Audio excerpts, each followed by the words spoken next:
Hey there, I'm Anna with BSAC, and I'm here talking with Elizabeth Kiker about her career. So, Elizabeth, I'll have you start. Can you tell us, what do you do for work? Hi, my name is Elizabeth Kiker. I'm so glad to be here with Anna. I am a development director at the House of Ruth in Washington, D.C. House of Ruth is a shelter for women and children survivors of homelessness and domestic violence. And development director means I raise money to help the people who are helping the women and children do their work. That's great. Is there anything else you want to say kind of about what your job entails?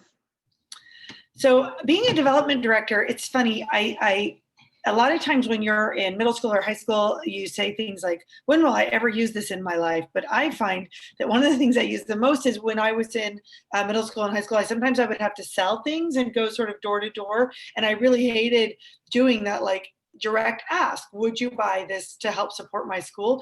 But that's basically what my job is. So I ask people, would you please give money to support the women and children at House of Ruth? So I use those skills, not only asking for money, but a lot of math skills. If someone says, well, I can't do this amount, I quickly calculate, okay, can you do this amount over this many years? So I end up using a lot of those skills, but it's all about, it boils down to asking for money. That's great. Can you talk a little bit about kind of your educational and career background and how you came into this kind of work? I'm super excited to talk about this. So I have a bachelor's degree in English from Texas A&M University. And a lot of people now talk about STEM, and STEM is wonderful. Science, technology, engineering, math, those are great skills.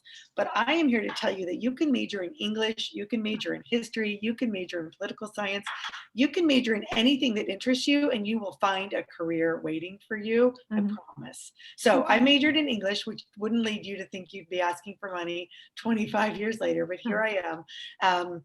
And I actually have worked in nonprofits my whole life. So that's a whole career, which again, I didn't know. I just got a job because I wanted to be an editor, like editing books. And there was a newsletter editor job at an association. And I thought, okay.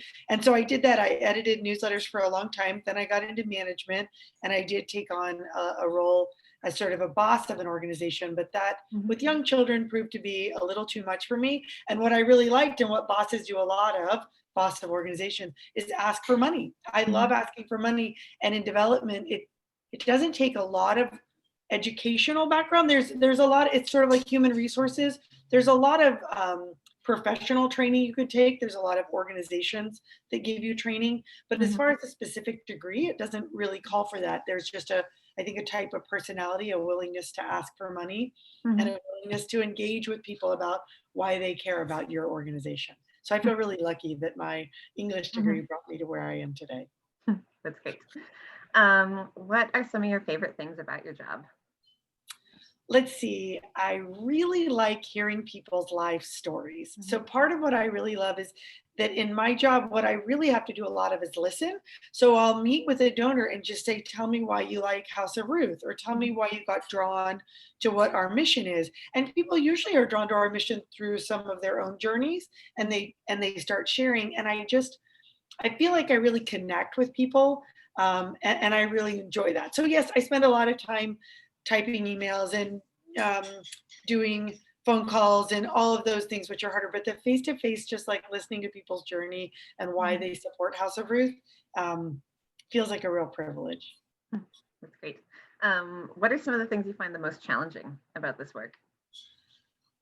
Oh, let's see. You always hate getting a no, and it's super awkward if people just say, no, I'm not going to give you money. Though usually they have a good reason. So it can you can get past it pretty quickly. And then if you're having sort of a bad day, if you get a little grouchy, which I have to confess that I sometimes do, it can be hard to be sort of out there. But I find that in my job, then I can spend that day, answering emails, and I don't usually have, it's not like every day. So I think I just keep coming back to things I like. I like how my job is different every year. When I was in communications, sometimes I didn't like doing the same magazine.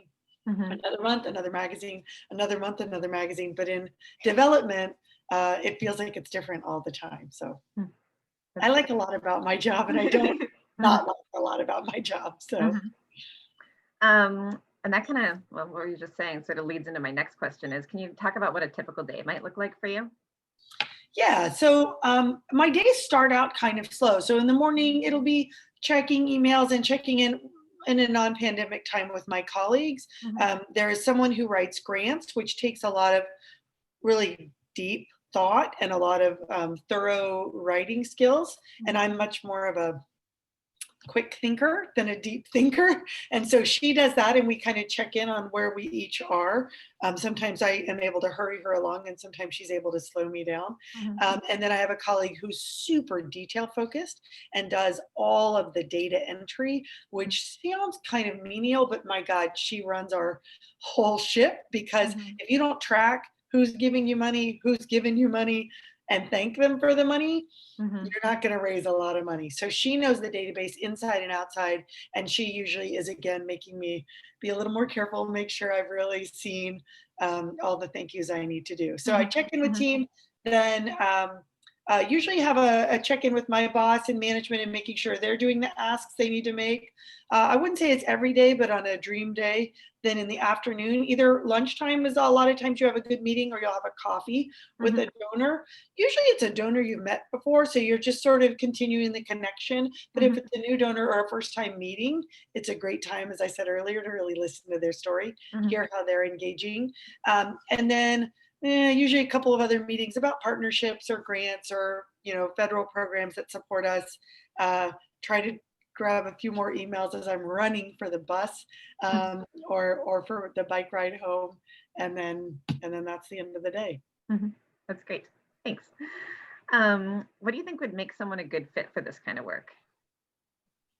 I definitely think you have to be willing to be outgoing. That doesn't Mhm, mean you have to be outgoing all the time. I really enjoy coming home and then just sitting on the couch and sort of recovering from a day of outgoingness. So mhm, you either have to be naturally outgoing or be willing to fake it, mhm, because it's a lot of interaction with people. Um, the hardest thing about development is asking for money. So if mhm, you are able to ask for money, um, you're mhm, good. You've got this job done. mhm, Um, and so I think those are the two biggest things I would mhm, say. And then I do think it helps to have some sort of organized mind. So I'm not as organized as my colleague who does the database, but I'm pretty good at tracking what needs to be done. mhm, Because if you let a donor kind of fall through the cracks or you don't follow up when you've told a donor that you will, mhm, it doesn't just damage the money this year, it damages the money in the future. So mhm, it's like really good follow through, doing what you say you're going to do, uh, being willing to ask for money, and then uh, somewhat of an outgoing personality. mhm. That's great.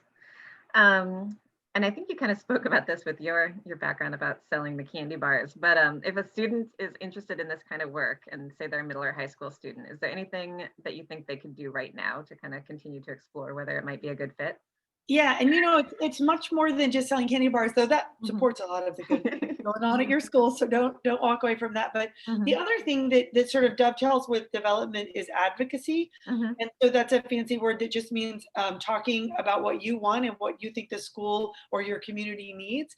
And mhm, you can do that at any age. You can say, I look out on my street and it's too busy and I wish they would slow the traffic down. I'm going to go to my city council and listen. City councilors get bored listening to old people complain. If a young person comes in, it's really exciting mhm, and you'll get a lot of attention. Or if at your school, the lunch is too short or they don't change the menu, anything that you feel strongly about, maybe get a few friends and just go to the principal or talk to your teachers. mhm, That kind of work where you're asking for something that you want and learning mhm, to sort of keep asking. If the first answer is a no, mhm, that is a direct line to my job as mhm, a development director and also to people who do advocacy work. It just there is no deviation. It doesn't change as you get older. It just you mhm, maybe you get a little more practice doing it, but my job is definitely unlike, I don't know, being a physicist. You could do it right now. You can mhm, start right now. And some of it would be just asking for money. Like,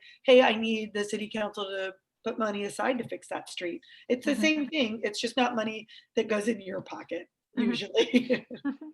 That's great. And then you kind of spoke about maybe there's not necessarily a direct degree, or you can kind of get whatever degree and do this, but what kind of education or training do you think that someone should be thinking about down the road if this is the kind of work they want to do? I guess I'm just a big proponent of college degrees. I think going to college really broadened my mind and introduced me to lots of people that I wouldn't normally have met or that I hadn't met in my life, and Mhm. gave me time to be an adult while still being some sort of in a really structured setting. So Mhm. I'm a huge advocate of college in general. I'm not a huge advocate of telling you what to study. I Mhm. think you can study really whatever your heart settles on, and you'd be amazed how many careers will be open to you. I believe that really strongly. Mhm. That's great. Thanks. Anything else you would want to share with students about your work? I guess I just feel, as I said at the beginning, I feel really privileged to be able to have found a job that I'm so passionate about, to Mhm. have found a job I'm so happy in. And I would encourage you, I think a lot of times when I was a kid 100 years ago, Mhm. the things that people talked about were like doctor, lawyer, teacher, nurse, Mhm. and those are great jobs. Don't get me wrong, we need all of those people.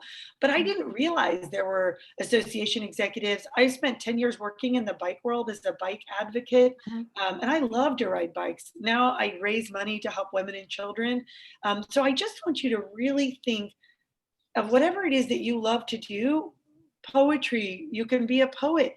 Anything is a job that you could follow and you could have. So Mhm. don't feel limited. You Mhm. could do anything, and Mhm. it's not impossible. That's fantastic. Thank you so much. Thank you. What a privilege to talk with you. Thanks.